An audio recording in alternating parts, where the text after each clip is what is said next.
Hello, everybody. I'm Lucy Robbins, and welcome to Reality Therapy Corner. We meet the fourth Tuesday of each month and to discuss all the benefits and ins and outs of reality therapy. And we appreciate you joining with us today, and we'll welcome others as they join us along. Each month we have a featured guest to help lead the discussion and conversation about reality therapy. And I'm proud to introduce our featured guest today, Mona Dunkin. Now, I said that very slow because from the second grade through high school, I went to school with Mona Gherkin, so that every time I have to decide which last name is going to come out of my mouth correctly. But today I did it right, didn't I, Mona? You did indeed. Well, welcome and join us. You're going to talk to us today a little bit about your history and of working in prisons and working with some of the more difficult types of clients that we have. So would you begin? Yes, I will. And thank you very much for inviting me. And for those of you that are here already, I worked it was transitional housing for federal prisoners. And they were coming and would be released into the public. So my position was life skills, and I would teach them how to get along with themselves so that they in turn can get along with others. Now, when did you start that, Mona? Well, I was there for 20 some years. So 20 something years, yeah. Yeah, but prior to that, I had my own business that was just holding seminars, and I worked with the at-risk community and those that were having their children, possibly being taken away from them. I would help with parenting skills and things like that. So I had a vast resource before being invited to. Matter of fact, I volunteered with the Fresh Start Center, which was the transitional housing, for 2 years, and then they kept asking me to join them, and so I said yes, and then worked with them for 22 years. Okay, to our benefit. So what are you bringing us today? Well, I thought I would just share a little bit on some of the more difficult clients that I had, because in some of in working with, not only working with them personally, but also in training the counselors that worked with every one of the clients. I set up a form and helping to get as much information as we could, because the more, I found that Dr. Glasser, I read his book in 75, and then Mary Lee Henderson, which I'm sure a lot of you that are here, those with the Glasser Institute for a long time, she and I knew each other through just community resources. And so she contacted me and wanted me to be a part of the basic intensive training she was presenting. And in the meantime, she wanted me to read reality therapy. And I said, well, I've already read that. I had read it several years previous. And I really enjoyed it because Dr. Glasser's concepts just went hand in hand with my biblical principles. And I just saw those axioms of his as being a simplified way of looking at some deeper thoughts. And so I used that quite a bit. So in working with the clients, may we share the screen? Yes, okay, I can share the screen. So I want to show you every criminal, and they were from all over the United States, and that they would be coming there to go through the transitional housing, hoping to go back into the community. And some of those communities were in Texas, but some of them were in other states also. And so I came up with this little graphic, and when they would come in, I would just simply talk with them about what myself plus the counselors would be doing in working with them during their time. And that we're just motoring along, that we're going through life's highways, and then all of a sudden something happens and life is not running as smoothly as we think it should. And so what what are we motivated? What motivates us? What moves us to do something? It's something that inspires, it's a driving force, that strikes in a chord.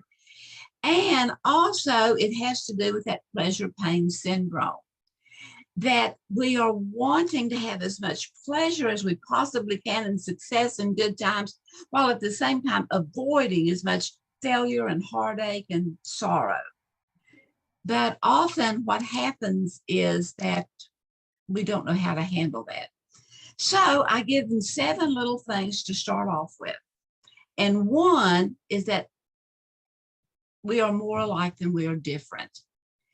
That we all have some basic needs. It does not matter what country, what age, what generation.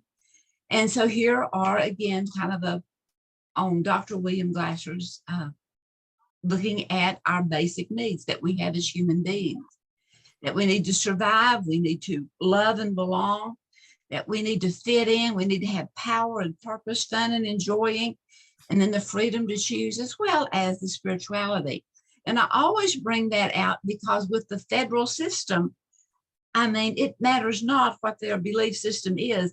The adjoining transitional housings have to make those spiritual connections available to them. And so fact number 2 is that we decide yes or no based on pleasure pain.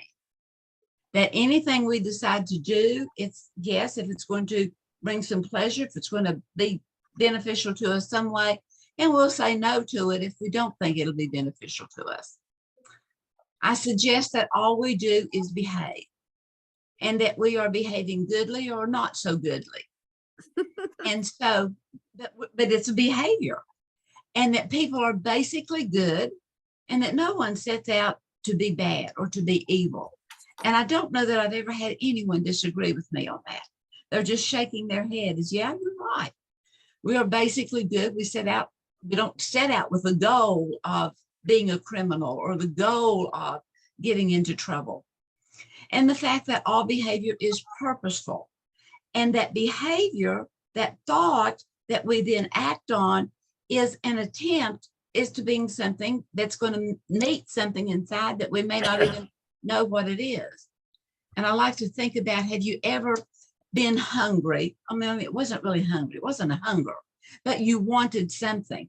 So what did you do? You started raiding the refrigerator, looking for the cookies, looking for the candy, because there was something internally that we wanted to settle, but we didn't know what it was, because it was, one of my mottos is living in the mystery, because we were living in the mystery of life and we wanted it, but we didn't know what we wanted. So we found something, and if it was our favorite thing, then we would, engage in it. But our behavior is purposeful, and it is an attempt to meet something that we're needing. And that all individuals is doing the best you can at the moment. And in training the classes, I would bring that back again and again and again. I love Dr. Glasser's I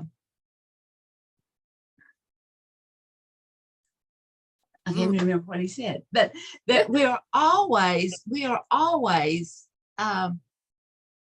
doing the best we can at the moment. And I would have some comeback on that. Oh, well, I'm looking back on what I did then, I was not doing the best at the moment. But at the moment you were doing the best that you could.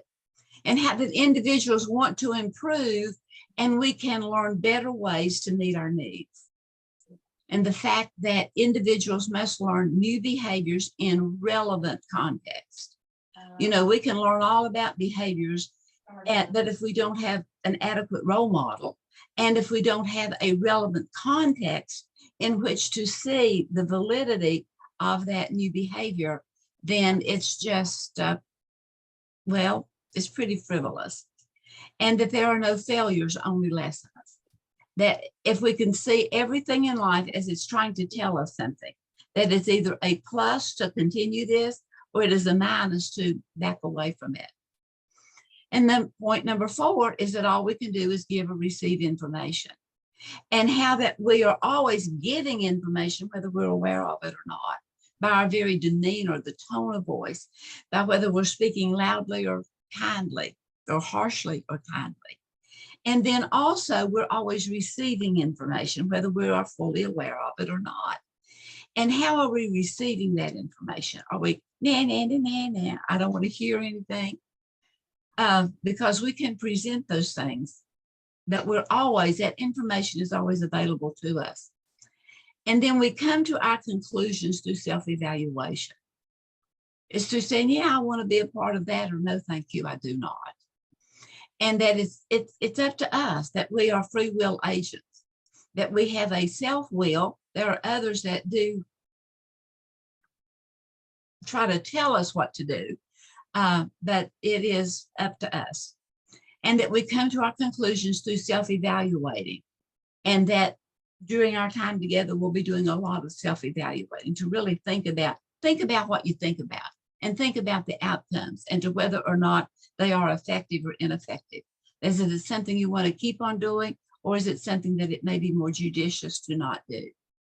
And then to realize always, always, always the answers are within. You know the answer, but you need to sift through all of the information that you've received that has not been that empowering.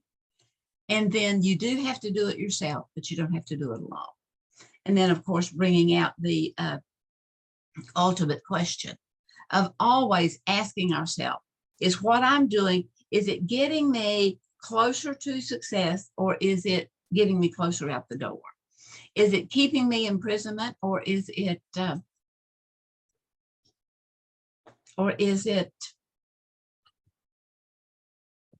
going into freedom? Yeah, Mona, that's kind of amazing. You've got all of choice theory and reality therapy, everything on one page. One page. And in about 20 minutes, we would go through it very concisely. Yeah. What were the reaction? Well, there was a lot of head nodding and a lot of yes and agreeing to.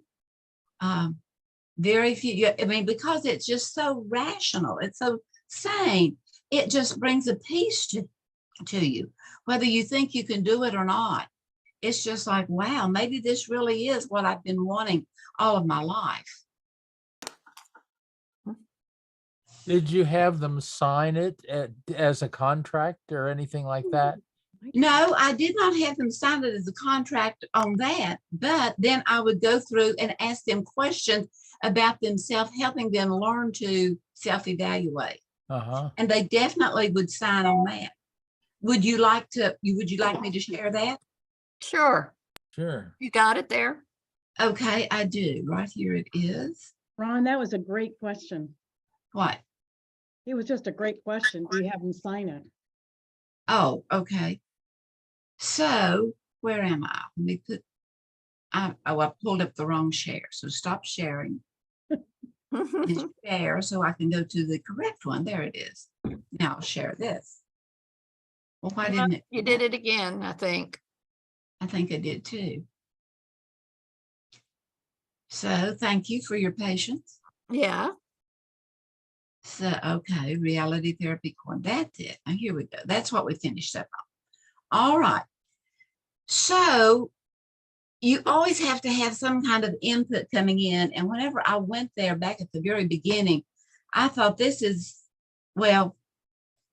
thought I could do better on draining information and getting to know the residents, but getting to know the clients. And I encouraged the counselors in talking with the inmates, not to call them inmates, but to call them residents, because they were residing with us, to take the stigmas away so that they would be free individuals. But anyway, here was just the beginning and then I would do the writing in keeping with their information, and then give it to them to approve. Okay. So first of all, I would start off with how to rate your family, what kind of contact you had with your family while you were in prison.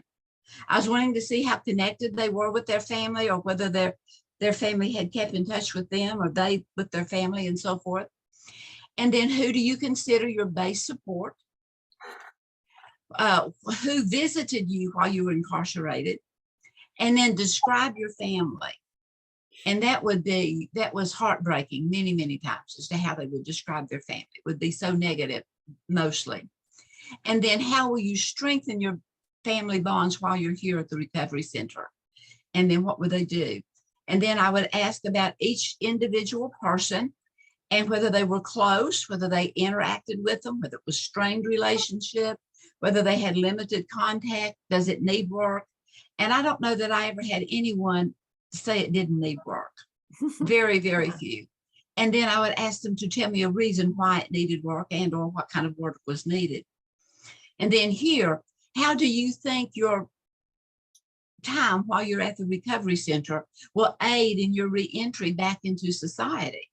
Because there were people there that had been there for a multitude of years, from just a couple of years to 10 or 20. And then to describe yourself in 3 words. And there was always a lot of deep thinking on that, because, you know, what do you mean describe myself in 3 words? And I would ask them to not be, you know, well, I mean, if they were arrogant, I mean, the arrogant ones would just go ahead and describe how wonderful they were. But those that were having difficulty describing themselves, I would ask them to not be, describe who you really are, not what someone says you are. Who do you really think you are? Tell me who you are. And then what are your concerns about going back into society? And then in the going back, I listed here some possible barriers, such as drug and alcohol, having a low education or any kind of skills that, you know, that they could go into employment. What about available housing or training? Whenever you get through with this program, you're not going to be just dismissed, because you have to have at least a 30-day place that's already, whether it's with family or you've rented an apartment or rooming with someone, or what, there has to be something concrete. But what about that available housing or transportation? How are you going to continue to get to work? And employment opportunities, your life skills, what things there do you need? And then I would ask them specifically, what kind of help would you be looking for while you're here at the reentry center? Then we would look at their health conditions and to if they're under a doctor's care, were they well taken care of while they were with the feds, which most were, but not all. And do they have a 30-day supply? What exercises, what stresses you, and how do you handle stress? And then I also wanted to know about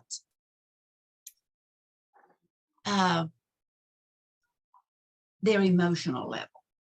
And so I asked them to rate on the scale of 0 to 5, 0 with not at all, 5 with the heaviest or the worst that it's ever been. And I asked them to look at like a year boundary within the last year, from 0 to 5. How have you been? What about headaches, confusion, being stressed, being anxious? What about being capable? Yeah, I can conquer this. What about being sad or lonely or frustrated or angry, hopeless?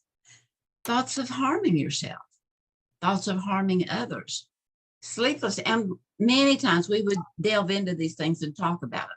You know, harming yourself. How were you going to harm yourself? How were you going to harm others? What were some of the thoughts that you had had?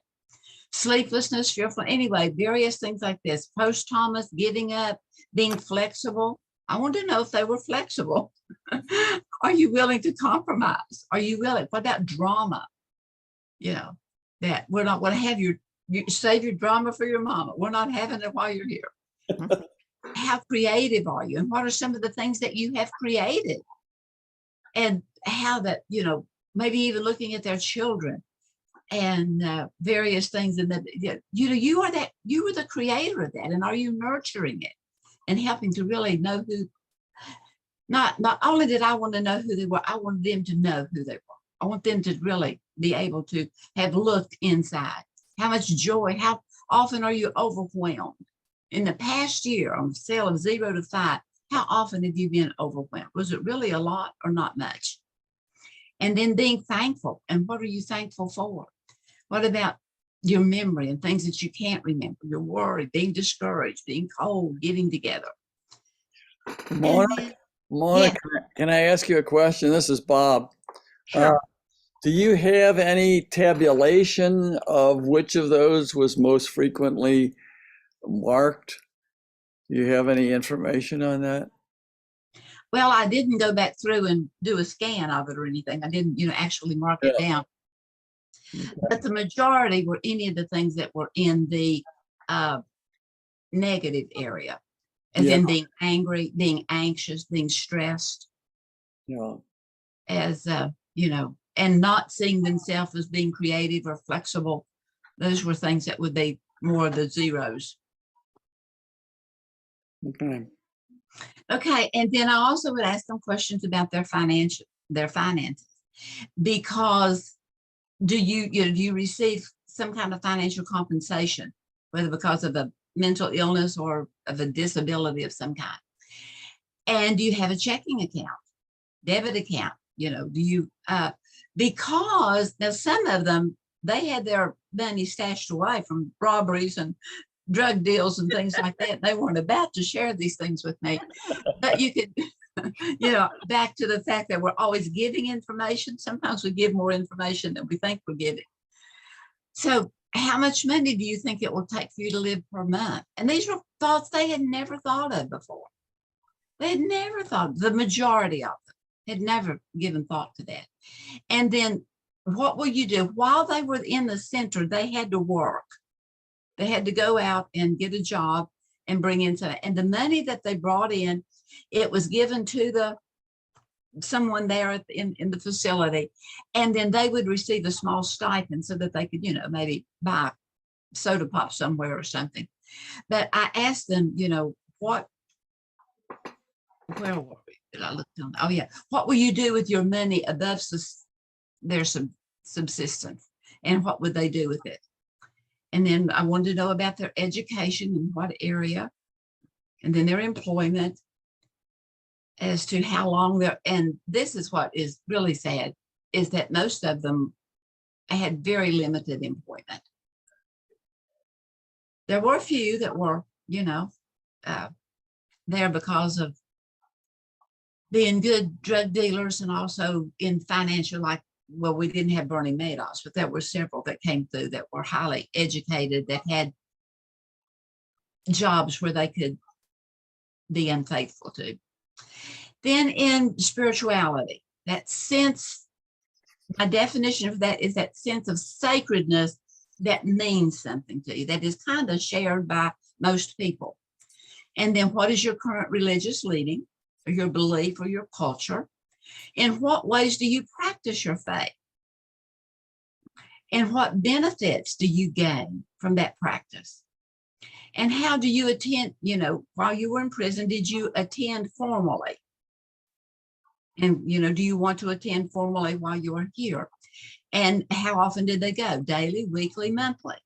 What is working well in your life? What do you attribute to this area working well? And so often it would be, I don't know. But, I want them to help to dig deep down inside, because remember, the answers are within. You know what's working well and what isn't. What are your strengths? And there was quite a few times that there were people that really didn't think they had any strengths. I know I had one guy tell me one time about what do you want to do? What do you want with your life? Yeah, he says, what can I want with my life? What can I do? It's like that option had not been ever given to him. And then I would ask them, what are your strengths and what do you value? And what makes this valuable to you? And then what do you enjoy doing in your free time? And then their offense history. And we would spend quite some time on this. I wanted to know, what was the age of your first crime? Not what you were indicted for, not what you were in prison for, but what was your first crime? And you know that. Because your conscience, it's always talking to you, was saying, oh, I don't know, you stole something that you shouldn't have taken. So what was your first crime? What is the total number of times that you have been in prison? Even if it's overnight, I wanted to know the repetitive of it. And then what was the total number of years that they had been in serving under all of those different imprisonments. And what triggered what influence, what was the triggers in your participating in the crime? Whether you did it alone or whether it was in a group, what was it that was triggering you? What was it? What was that need deep down inside that you were determined to have it be met? And so I gave them some suggestions in case they didn't know. What about peer pressure? Did you commit? Did you get involved because of what the gang was saying to you? Was it because of easy money? They don't need that money. I'll take it anyway. What about power? Did you think you were more powerful than others? Or was it that you had, was it a weakness of your own character? Was it laziness? Was it adventure? Ooh, that'd be fun to. Was it being disrespectful of property? Was it a disregard of other people? Was it anger? Was it revenge? Was it being intoxicated or stoned? Was it being lonely, hopelessness, boredom, easily influenced? I wanted them to sit there in a safe environment and to really think about who they were and be honest with me. And then I would ask them, rate the outcome of your prison experience. Do you consider it very valuable, some value, or no value? And I have had people say yes in every one of those, that it was very valuable. There was several that found prison very valuable. It woke them up. Some valuable, some value, and maybe a little bit. But I would say that probably the majority did not see the value in it. And then rate this statement. Imprisonment allowed me to acquire practical skills and knowledge to manage my life more effectively. Did you learn anything in prison that you're now going to be able and to use it effectively? And again, those different degrees of answering. What is the likelihood of your reoffending? I wanted them to think about it right up front. Is it likely, somewhat likely, probably not, or zero? And why or why not? Why are you likely to offend? Why are you likely not to? What is your reasoning behind that? And then I want to know, have you said this before? And how many times? And what makes this time different? You know, I don't want verbiage just to hear it because it's to answer a few questions that needs to be asked. I want you to deep down inside and not only to see who you are, but what is that deep intention of who you are? And what did you learn through your imprisonment? And then what is your plan for lawful living? And then I would give them time and just take this and, because I was writing down, putting the remarks or putting the numbers of times or the check marks as they were talking. And so then I would have them sign it, and that was it. Well, Mona, if I ever need a form, I know who to call now. My goodness, you covered everything. That was amazing. I really liked on the first page with the assessment that they didn't assess any negatives. They started at needed work and moved up the scale, which is what is, kind of the basis for making of it self-evaluations, is that if we're doing the negatives, then we're criticizing ourselves, not self-evaluating. So that's obvious that you thought that out, and it was right there on the paper. May I just say it's exceptionally self-empowering to be collaborating on the course of your life. It's very awesome. But, and you could just see the power in them. You could also see the sadness in them. And I would let them know that it's okay. It is okay. Where you are, you're enough. You're enough. You are a person of infinite worth and value. No matter what you've been through, it has not detracted from who you are as a human being. And I know I've had people that have, because I say that a lot, you're a person of infinite worth and value. And say, and they would say, even so and so, and even that. The thing of it is you're a human being, the highest order on planet Earth. And yes, you have worth and value, but you are healthy, and but you're also evil. I mean, it's those opposites.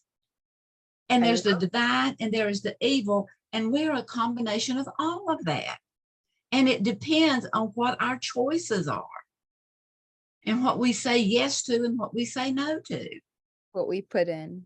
Exactly, exactly. And the quicker we can be aware of the fact that when I said yes to something, I didn't really mean it, but now I have to go because I've given my commitment, rather than backing up and saying, oh, wait a minute, that's not me. That's not where I want to go. That's not what I want to do. Yeah. And so then I've written down a couple. Go ahead. I was just going to say, I want to say, what a way to build a relationship with someone that doesn't really want them or may not want them, but what a thorough way to get into their life and have them start trusting you. That's awesome.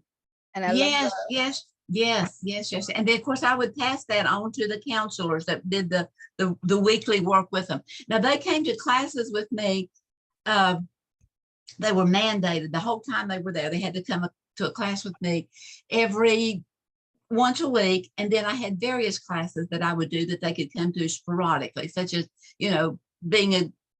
filling out employment, being employable, how to relate to people so that you can not just get what you want, but literally be a viable human being that is employable, not just a. I love it. And then the rest of the time they work primarily with it. But I always had the door open. I told them, the door's always open and you're welcome to come in. I'm not going to let you camp out with me, but you're welcome to come in. And they'd come back and talk with me quite a bit. And then I just had this, kindness, well, everything begets itself. Anything we get into a habit to, we just begin, and kindness begets kindness. And so if you're kind to someone else, they're going to be kind to you. I find it wonderful. Like, I feel like I found my tribe. You're saying all of my catch statements. It's all in you is one of my catch statements. One of my catch statements, we're constant works in progress. And the idea that we can choose what we fill up with. I love it. Thank you. Well, awesome. you're very welcome. What was your first catchphrase? Oh, it's all in you. It's all in you. Yes, we were born with all of it. We You can better believe it. tap into and to what degree. And You all better believe it. is constant practice, but it's doable. Yeah. I call it superpowers. I use a lot of fancy terms because I'm a sci-fi nerd. So I use time traveling and all of it. So I make it interesting. But the more I read, the more I learn, the more I see all the connections. And it is, I'm glad to be a member of the tribe. Thank you. Yeah. Yes. Welcome. Welcome. Welcome. Mona, Uh-huh. do you have any kinds of statements that might evaluate the possibility of recidivism? In other words, I'm comfortable here in the prison. I know my place. I am highly respected. I'm not respected. Because so many of the inmates, I ran a therapeutic community in a maximum security prison for about 2.5 years. And so many of them would get out and then do something to break parole so they could get back to where they felt comfortable. Right. Well, just simply that we have to decide those things on our own. Mhm. And is that really what you want to do? Yeah. Is to have to get deep down inside. Don't be so shallow. Let's go on down to the depth of you, because I can see a really depth in you. I tell people all the time, and certainly with them, but with anyone, I see things in you that you can't see in yourself. Right. You can do more than you think you can. Yes, definitely. And you're enough. You are enough. Uh-huh. The answers are within, but you have to listen. You have to listen. You have to listen. Hence, It's not going to shout at you. You've got to listen. You have to turn off you have to meditate. You have to think about it. Yeah. You have to have some time where you have deep breathing, where because you can't turn your mind off. And we would do this real frequently. I did this a lot in the classes. We'd start off with, okay, settle down. Let's, close your eyes for just a minute. Okay, Jen, look at the floor, but for just a minute, I want you to calm down. Just breathe, get that air in, air out, and think of it to yourself, even as you're doing that. Breathe in, breathe out, because you can't think two thoughts at the same time.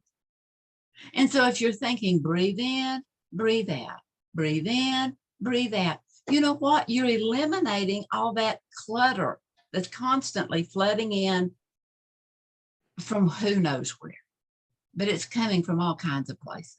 And you don't have to listen to it.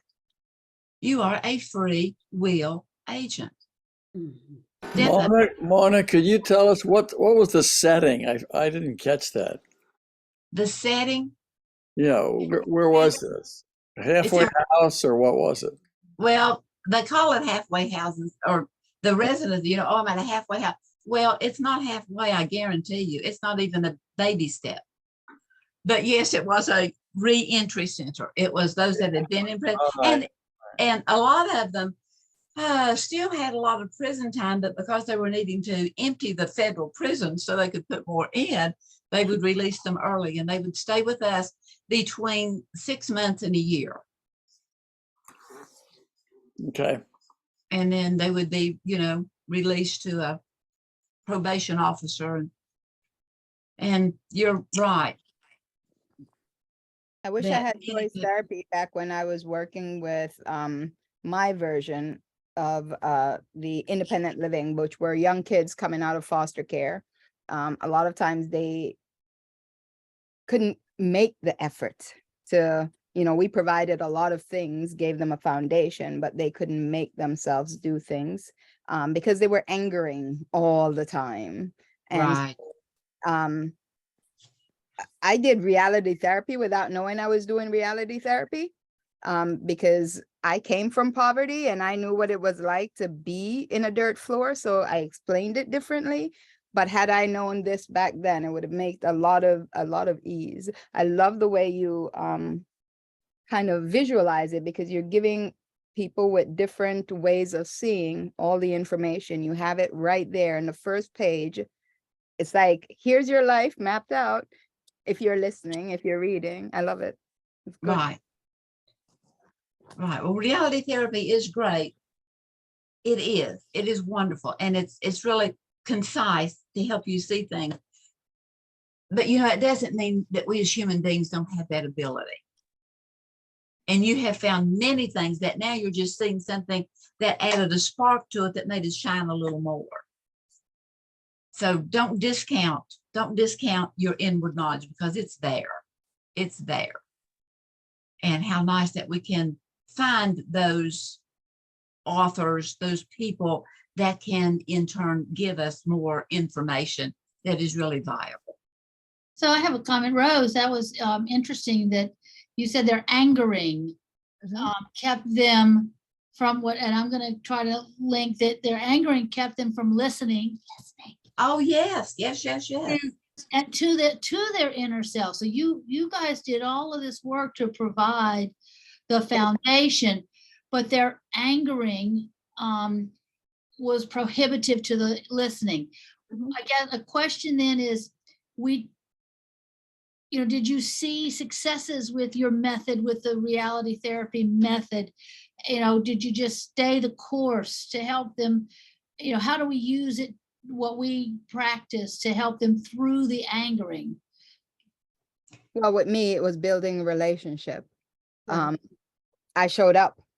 I showed up when, even when they messed up, I didn't get angry at their angering. I was just there. I showed up and I said, I cannot do the work for you, but I will help you do the work if you decide to. But if you decide not to, I will be very sad, because I know that today is always the foundation for tomorrow. And if you're not actively doing what you need to do, we can see what's going to happen because there's no foundation for tomorrow. If you sit here in bed all day and don't go to classes, then you won't have an education tomorrow, right? I Right. explained it like that. I gave them a plan. I laid out a 100-year history with the hope that we would live for 100 years. I said the first 25 years are our investment in self. If we do it right and everything is perfect, but I told them mine lasted until I was 40 because I navigated poverty first. And so I still was investing in me at 40. And that was actually something that built a relationship with them because I didn't come from wealth and I was still showing up for them. And they liked me because I'm quirky and sci-fi. So the relationship helped navigate them, most of them. And the ones that weren't ready did fall through the cracks, but it was not from a lack of effort. We gave them counseling, we gave them food, they had an apartment, we helped with jobs, I gave counseling. I was mom, counselor, you know how agency work is, you're everything all at once in one space. We showed up. And so most of the kids in our programs were able to save a substantial amount of money because we provided all their basic things, kind of took the role as parenting, as parents, and whatever they made, we forced them to save half of it. So there is some force, or actually they had choice because they could choose not to come into the program, right? So we kept half of their money. And at the end of the program during this time, not the foster care ones, but the ones that came from like the street, they would leave with all the money so they could start something. They could have something. Mostly they went into a program or I got them in Job Corps. I just investigated whatever way that would empower them financially because I knew that would give them power to move through their lives. And Well, that's also it's using that ing, whatever it is, to add the ing to it. But that's going to bring you into the present moment. What am I thinking? What am I doing? What am I feeling? It's that it brings you into the present moment. May I ask you, when did you introduce or if you ever did, because I think in your relationship building, the way you mapped it out, you never actually said to them, you have the power to do something different. You just showed them that they did. Right. And used a lot of different ways to show them that you can. Mm-hmm. And that, to become a law-abiding citizen, to be someone that cares about, to be relatable.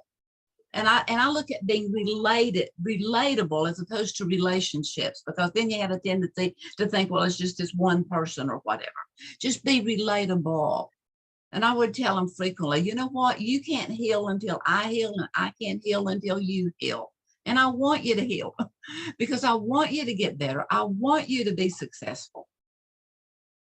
I want you to be relatable. Yeah, you started from taking off their inmate label and showing lots of different labels and moving those labels into being, which is just kind of obvious through the material that you presented to us. It's a nice process without having to tell them that you just did it with them, kind of thing. Right. And I had a lot of work to do on me in this whole process too, because although I had worked for years in holding 12-step programs, it didn't matter what the step was that they were needing, but you would come and I would ask them questions like, if not you, then who? If not today, then what day? To begin to really get interested into who you are and how you wanted to change.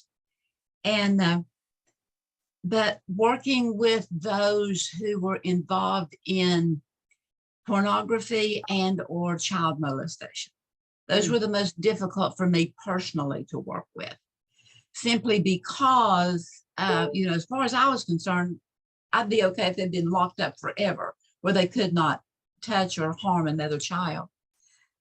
But they're still human beings. They are still, you still have to value the fact that, and I do believe people can change. I know in some things it's much more difficult, but it's seeing the person for who the person is and helping them to realize that maybe I can change. Maybe there is redemption for me. Maybe there is. Then, and you know, forgiveness. I think that's the hardest part, the self-forgiveness, because after they become, most of the people that I've worked with that deal with the really difficult stuff, once they're aware that they could have chosen differently, then the guilting begins. I didn't choose differently. This is what I did. And then they begin to hold the burdens of the pain that they have inflicted. And that then becomes a different reality that is far more difficult to deal with on a consistent basis. Right, right. You know, And so sometimes what I would do, I would just say, you know, take your hand out and tear off part of it, tear off, turn it over. And on the back side, I want you to write those things that you're really regretful of. Those things that you can't be, that you think cannot be forgiven. Write those down. And then I would encourage you to hold on to them. Or what I'd really like you to do is throw them away. Rip it up and throw it away. Because first of all, it was then, and where are we? Now. We're here now. This is now. time travel. And yes, does that affect you? Better believe it affects you. Yes, yes, yes. It not only affected you, it affected others. And so we cannot erase that, but we can write it down. We can let ourselves know. And I'm real big about that. Let yourself know. Let yourself know that you are a person of worth and value. Let yourself know that you regret that. Let yourself know that you're doing everything within your willpower, which is enough, that you cannot do it again. Let yourself know. And then rip it up, tear it up, mince it up. We'll get the shredder in here. We'll go in the office where you can actually shred it. If you're willing at this point in time. If you're not willing at this point in time, hold it with you so you can become willing. And look at it again tomorrow, and look at it again next week, and see if the writing is getting a little lighter. See if you're beginning to see that the load is not as heavy as it was while we're sitting here in this class today. I have a question for you. Uh-huh. So even as you're walking through that, right? Part of my thing, navigating control, and oh yeah, I have the answer. I know what you need to do to take the self out. IFS helps a little with it, but when we are walking through, here's some steps, here's some choices that we can make. How do you keep yourself from volunteering information? I know part of it is you are a reality therapist and they own their lives, but when it's, I don't know, and it's frequent. or that's such a good question, but no answers. How do you push that? How do you push past I don't know is very frequent because I don't know. Yes. And I tell them all the time, I'm not the answer man. And I'm not the answer. I'm not here to give you the answers. As a matter of fact, my goal in everything that I work with is to mess with your mind. I am not here to tell you how to think. I am not here to tell you what to think. I'm here to tell you how to think so that it is more effective. And I do suggest my suggestion is always, let's get curious about that. I said, yeah, tons of possibilities, but let's just walk away with the homework assignment of getting curious about, what exactly that space of nothing. Exactly. And always smile and have that smile on your face. And they're wondering, what's she up to? What's he up to? You know what? And then it's a secret. I'll tell you tonight. I'll share with you later. I'll tell them it's a little bit of the woo-woo and they have to find it themselves. Exactly. It's like and it is a treasure, and it is hidden. It's deep down within your being, but it's there and it's mineable. Are you with me? As in coal mining, gold mining. It is mineable. And so you bring it out. Of course, the mind is up here, but it's not just up here. We have a mind in our gut. We have a mind in our heart. As a man thinks in his heart, so is he, whether that's positive or negative. But you may be for a moment, but not for an eternity, if you change your mind, if you go in another direction. And it's a big if, and I'm a poet. I've written all kinds of poetry, but anyway, if, you got it? The word if. If is a word in the middle of life, L-I-F-E. If is a word in the middle of life that burdens the soul and brings much strife. When thinking back to your yesterdays, your mind becomes ablaze, wondering what if, and if only I'd, and from the outcome you want to hide. For hindsight is better than foresight, they say, and many a folk comes to rue the day. But, in light of the information as you understood, you made a decision you thought was good. But now you've grown a little, and now you're beginning to realize that wasn't a good thought. Or it hurt more than I thought it would hurt. It hurt others, it hurt me. Well, now it's time to shred that thought. Write it down, write it down. Why are you writing it down? So you can get rid of it. Yes. You've got to do something physical. You've got to do something that will, you can't just think it. You got to do it. It's the doing. It's not the thinking. It's not the planning. It's the doing of it. You've got to do it. So Mona, there at the end of your poetry, I thought might be a good place to kind of turn towards ending and concluding, and sort of give you a chance to wrap up everything and see if there's any questions or thoughts as we move towards the end. We got a question here. Yeah. Okay. So either speak up or We're trying. is it on the chat? No, go ahead, Mona, then, and wrapping up. We'll see if the question comes up. Well, thank you very much for asking me, Lucy.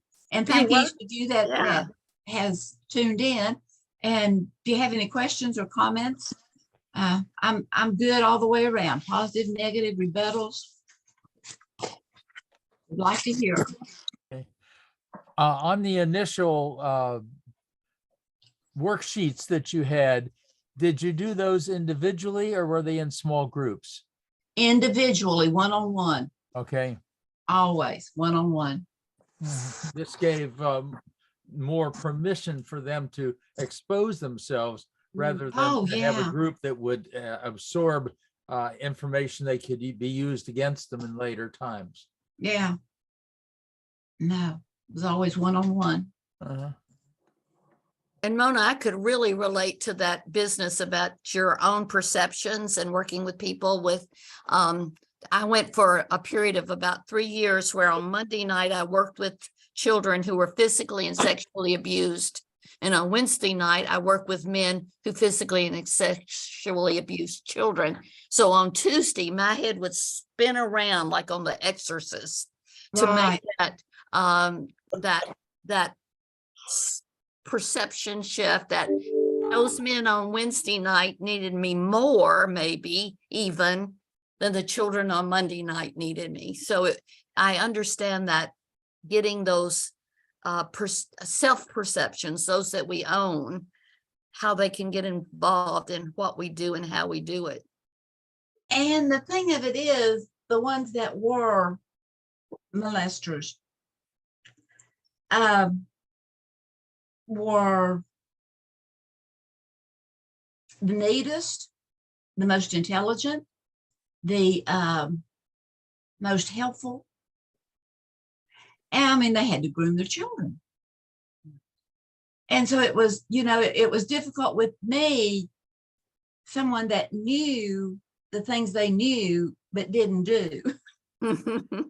Yeah, you could see all the charisma and that they used for grooming and stuff. So yeah, it made them attractive. Even. Right. Yeah. But there's a place, I guess, for me in counseling where I would say, here's a client that I think would be better off with another counselor, because I'm not going to be able to get over my own values and perceptions on this one. But the Yeah. reality therapy, the basis of it helps us with that a lot. It's because it's not who we're doing it to, it's how we're doing it. It's a process. Right. And then too, talking about, love and belonging. Sometimes we confuse love with, it's hard to love someone because they're not lovable. Mhm. Well, I've settled that. I love them even though they're not lovable. Yeah. And it's a choice that I've made. And so I choose Whether to they love want you. us to or not, we love them, don't we, Mona? Exactly. That's something that you can't take away from me. I choose to love you. Well, you gave us a lot of information today, a lot to think about. I wished I was good a form maker as you are, man. That intake really is based in reality therapy and gets a lot of information done very quickly. It's a kind of amazing, Mona. We appreciate you being here, and I think Vicki has a few announcements maybe. Are your forms shareable, or would you be willing to share them with us if we email? Well, I might as well. and I say that because for years I didn't share things with others because I thought they'd take them because they're good. Yeah, they are very good. Yeah. And I did. And then finally I was released from that. And if they take it, so what? So Well, yes, I'll share them with you. Okay, if we leave your credit on there, I saw at the bottom of your form, you had, your name on there. And if we do use the form, we should give credit. to the Yes, person definitely. I agree with that. One quick question. I'm sorry, yes. not to interrupt. Miss Mona, is your poetry anywhere? I'm also a poet. I put a lot of it on my website. I'll go look for you. Can you Okay. give us your website real quickly? MonaDunkin.com, DUNKIN. Very easy. Yeah. Thank you. Yes, I want to remind everyone the Gift US Conference, July 5th to the 8th in St. Louis, Missouri. We have the training brochure up. It's going to happen between July 2nd and July 4th. We need a minimum number to pull off the training for basic intensive, advanced intensive, and cert week. Please, if you're a trainer or you know someone that's willing to go another step, we are offering a $100 discount. So instead of $500 for the training, if you get it in and paid for by April 30th, it's going to be $400. We really, really need help getting the word out. Registration will be up soon. It's going to be a lot of fun. We want to see everybody in person. I think several of us just want to see people, not just on Zoom, but in person. And So this if you is have any Memphis, questions- Tennessee. Say that again, please. Memphis. St. Louis, Missouri. Sorry. That's okay. St. Louis, Missouri. It's going to be at the Hyatt at the Arch, downtown St. Louis, and it's going to be amazing. Lucy is helping with the Wednesday night and Saturday night event.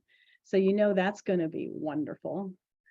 So anybody have any questions or want to help, please reach out to me. We love this program. It's wonderful. Thank you all for coming. Thanks, Mona. Yes, thank you. You're Thank you. welcome. Yeah. Thank you. And Vic Thanks so again. much. Really informative. So, yeah, Thank you. okay. Uh-huh. So Now, let I'll us- just say one thing about the next event. I which, was just about to. Go ahead. Okay. I am going to share some of my experiences in I'm smart. dying and working with families who are experiencing a loved one who has just died, and my clinical chaplain experience. But I'm not going to be focusing upon the 5 stages of death and dying. You've all learned that in the past, but I may refer to it occasionally. But we'll see how that goes. In fact, I'm a little bit frightened now to be able to share all this because I don't have a lot of forms and stuff that I fill out, but it's mostly individual experiential and how all the knowledge that I've gotten through choice theory, reality therapy, sort of accumulated to be able to help families get through some of the most difficult times of their lives. It's going to be fun and interesting. Can't wait. Well, I'm signing off. It was good to be with everybody, and we look forward to seeing you next month, Ron. Oh, thank you. Bye. Bye-bye. Bye, Bye-bye now. everybody. This recording will be up in a couple of hours. Bless your heart. Thank you, guys. Thanks.